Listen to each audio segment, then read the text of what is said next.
Yo guys, I just wanted to make a video on the news that Harlem Heat has gotten into the WWE Hall of Fame. I know I'm kind of late, you know what I mean? The news came out like last week, but I just wanted to give Harlem Heat a big shout out because like I was always a fan of them. You know what I'm saying? Like when they first came out in WCW with Kane and Cole, as Kane and Cole, their names was Kane and Cole. And I thought it was pretty cool. They was in a high-profile match right away. The main event for Fall Brawl '93 against Sting, Dustin Rhodes, and the Shockmaster, and the British Bulldog in a War Games match. They was teaming with Sid and Vader.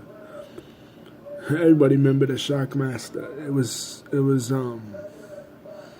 Fred Odman, aka Typhoon, who came out in a Star Wars a Star Wars stormtrooper outfit, and he tripped over his own knees and he fell, and it was like the Shockmaster, the Shockmaster. It didn't go over well, but it's one of the most famous wrestling bloopers ever. And then from there, in 1994, they got Sensational Sherry as their manager. They started coming out with this, at first, this cell phone, this old school cell phone. And people didn't know who they was talking about and talking to. And it turned out that it was Sensational Sherry. She had been with Ric Flair for a couple of months, but after Ric Flair's quote-unquote retirement at Halloween Havoc 94, she didn't want to be with Ric Flair no more, and they put her with Harlem Heat as Sister Sherry. And from there they had up and down feuds with the Nasty Boys, feuds with Sting and Lex Luger. Once Lex Luger came back, him and Sting was a tag team. Super Brawl 6, they took on the Road Warriors once they came back. And then once the NWO came in and the Steiners came in, they started working with NWO and the Steiners. One of the best matches that I remember from that time was Halloween Havoc 1996, Harlem Heat versus the Outsiders, Hall and Nash. And supposedly the spit spot in which Scott Hall spits on Stevie Ray was not planned, but they just went with it anyway. And of course, allegedly, I heard through Stevie Ray in interviews that Catherine and Joseph Jackson, the parents of Michael Jackson, were in attendance at the Halloween Havoc in Las Vegas. I don't know if that was true. That could just be BS. But pretty cool to think about it if it was.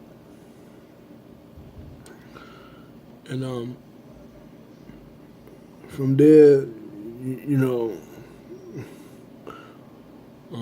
they never really got on again as a tag team. I would say their area of dominance was probably 1994 to 95, when they was having tag team matches with Public Enemy and having tag team matches with the Nasty Boys and with Cactus Jack and Kevin Sullivan. Like that era. Because after that, pretty soon Booker T went on his own, and Stevie Ray on his own kind of floundered. They put him in the NWO. He was, of course, in that NWO match with the Ultimate Warrior.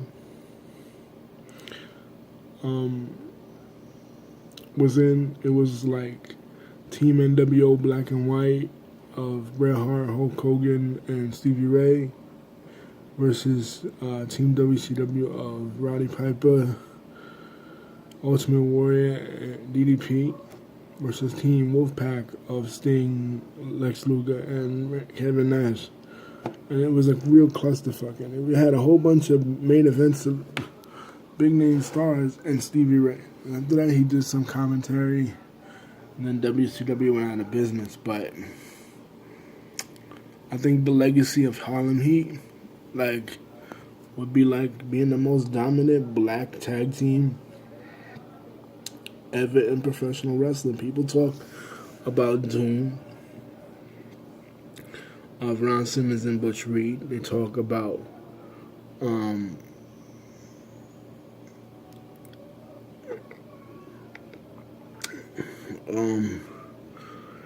a few other black tag teams. But to me, Harlem Heat was just crazy. Booker T was the charisma, but Stevie Ray was the muscle.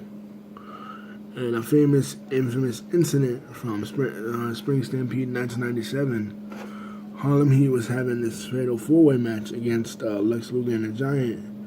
And the winner would receive a match at Hulk Hogan. So, Booker T is doing a promo. And all of a sudden, he slips out and be like, Hulk Hogan, we coming for you, nigga. And then it's like, looking around, Mean Gene's looking at Sherry. Sherry's looking at Mean Gene. Stevie Ray's looking. It became famous on YouTube. But it just, the other black tag team I was thinking about from the 70s was,